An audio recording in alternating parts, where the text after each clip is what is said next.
neglected bucket handle medial meniscus tears, are they worth repairing? So we know that bucket handle tears have different patterns. From this paper in JBJS 1983, it is a large longitudinal tear that can displace into the notch and cause recurrent pain, swelling, and locking. Now, what is neglected is at least 3 months from injury. The longest bucket handle that I've repaired is about 3 years old, or 36 months. In the literature, there have been reports of bucket handle tears repaired up to 96 months. So why should we repair bucket handle tears? We know that the resection of a bucket handle tear in a concurrent ACL reconstruction leads to increased peak contact pressures in both the medial as well as the lateral compartments, as well as meniscal defects can affect the kinematics of the deficient in an ACL deficient knee in terms of translation and rotational stability. So we should repair these tears to protect the cartilage and the knee joint. Now, in large tears, it also affects the outcomes of our ACL reconstruction. Chronic ACL tears, ligamentous laxity, and meniscus tears are associated with high-grade knee laxity, high-grade pivot shift and anterior drawer, and high-grade pivot shift preoperatively detected is predictive of increased odds of revision ACL surgery, shown by the Moon group. As such, to repair the meniscus and to reconstruct the ACL needs to happen in hand to protect the ACL reconstruction. We all are aware of the various techniques of repairing the meniscus using outside in, inside out, all inside devices, as well as a combination of using these techniques to accomplish an effective meniscal repair. This is a 15-year-old female volleyball player having a bad landing during a game. It is 4 months old, and these are her MRIs. And you see a displaced bucket handle seen in the axial, as well as the sagittal cuts, a double PCL sign, as well as a displaced fragment in the notch. So this is arthroscopic pictures. You can see there is scarring of the fragment in the surrounding tissue. In a lot of these cases, after 2 to 3 months, it is difficult to reduce the fragment, as we can see in this video. A medial pie crust is often required to open up the medial compartment. As we can see, after doing the medial pie crusting, the medial compartment opens up a lot easier for the reduction of this medial meniscal fragment. So this would be the first step in a chronic or neglected bucket handle of at least more than 3 months. After reduction, it will be important to prepare the peripheries of the meniscal surfaces with rasping, as well as to trephinate to improve the vascularity and improve the healing rates of these repairs. And then I usually use a minimum of 6 stitches, and I use a combination of hybrid technique. These are the use of all inside devices. You have seen me use 3 vertical stitches in the body and junction to repair the meniscus. And this is a under surface stitch in a horizontal fashion to secure it to the back of the capsule. After this, you then check the stability of the meniscus. Like I say, I usually place at least 6 stitches, and if you feel there's a need to, do not hesitate to use more fixation to improve your repair. And so there's a horizontal stitch placed in the junction of the meniscus. And so after this, you can see that the repair is fairly accomplished in the posterior part and the body up to the mid-body of the meniscus, with at least 6 to 7 all inside stitches. To reach the more anterior part from the mid-body anteriorly, I would advocate the use of inside-out stitches, as you can see. So you can see there's still a gap, and then placing inside-out stitches, this is an inside-out cannula, and placing the sutures to supplement the repair. So in this case, I think I've got a total of 8 to 9 sutures to accomplish effective repair. And then we proceeded on to do the ACL reconstruction as we see in the picture. The other tip that I can share in a chronic situation is the use of inside-out reduction sutures.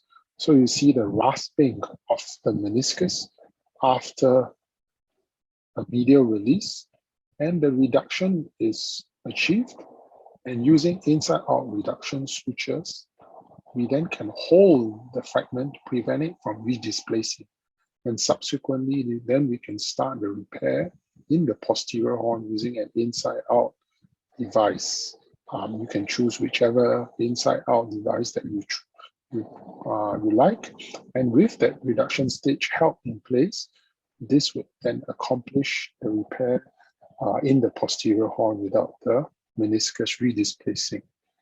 In a neglected bucket handle tear, there's usually scarring first in the anterior interval, as you can see.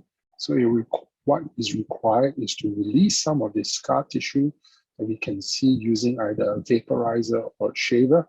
This is scarring just anterior to the ACL remnant. And there's usually also scarring in the in the medial gutter. So you can see, using a vaporizer, you clear some of this scar tissue that limits the reduction.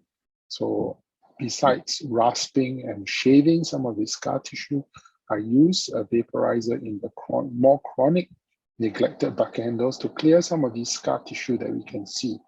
And these scar tissue sometimes prevents the proper reduction of the meniscal fragment prior to putting your repair stitches.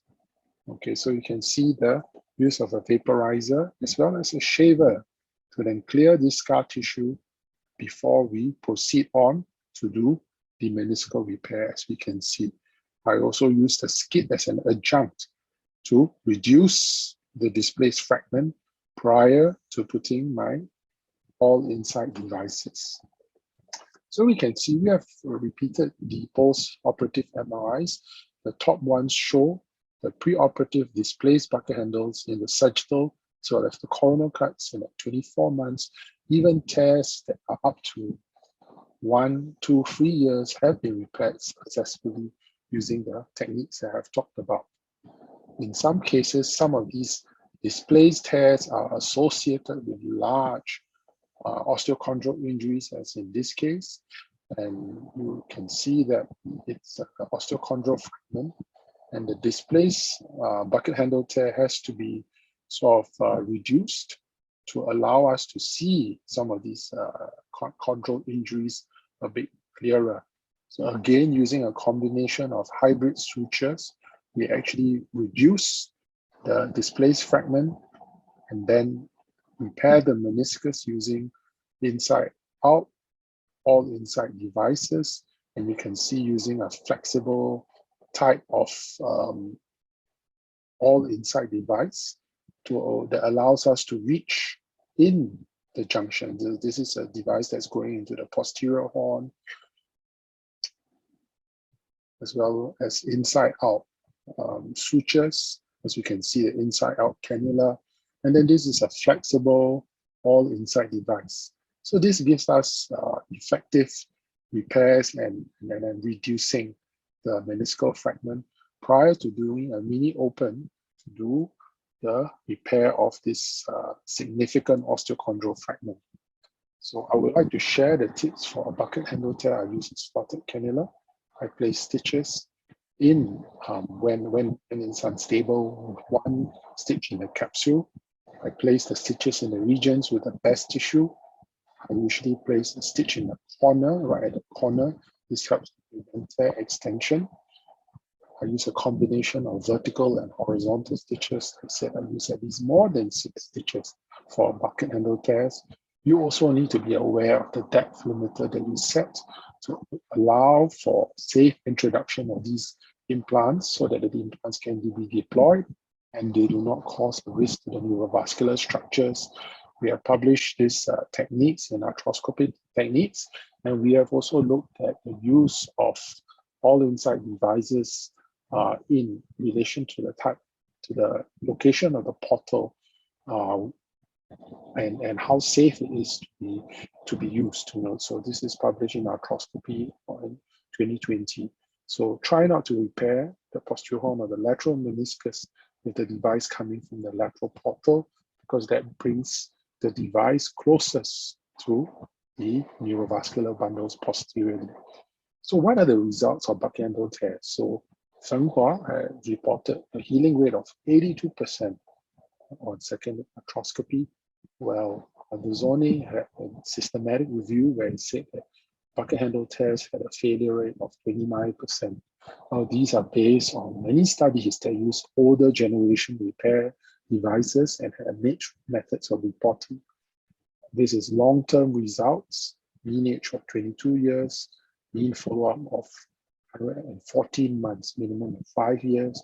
They reported a failure rate of about 33%. This is from Michael Hunter's group. Well, it is important to understand that successful repairs and higher KUS and IKDC scores, and the medial meniscus has a 4.5 times higher chance of failure compared to the lateral. So what are the results of neglected bucket handle tears? Two studies, one from Turkey and another from Spain, report a clinical healing rate of approximately 80%. And these are chronic neglected bucket handles. And for the other study, the time from injury to surgery was an average of 10 months. So these tears do heal to a success rate of 80%. What are our results? We looked at 20 patients, 21 bucket handle tears with a 5-year follow-up, where we report about 90% success rate at 5 years based on second look MRI. So again, try to repair some of these large tears, even though they are neglected, because they protect the ACL, they protect the cartilage, and they give fairly good outcomes. So in summary, repair bucket handles to protect the ACL and cartilage, use sufficient stitches, 6 or more, incorporate hybrid repair techniques, use inside-out sutures, clear scar tissue, chronic tears, and the results of bucket handles are usually over 80% successful.